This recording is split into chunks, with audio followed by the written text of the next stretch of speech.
আসসালামু আলাইকুম রহমতুল্লাহ।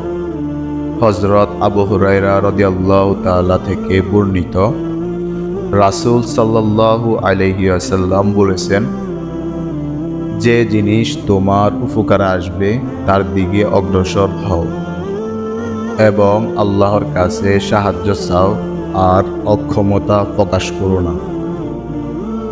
যদি তোমার উপর কোনো বিপদ এসে পড়ে তাহলে এমন কথা বলো না, যদি এমন করতাম তাহলে হয়তো ফলাফল ভালো হতো।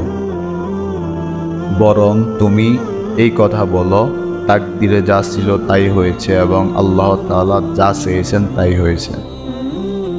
কেননা কথাটি শয়তানের জন্য কুমন্ত্রণার পথ খুলে দেয়।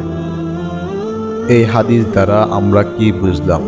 আমরা বিপদ আপদে আল্লাহর উপর ভরসা করব এবং এমন কোনো কথা বলবো না যার কারণে শয়তান উপকৃত হয়।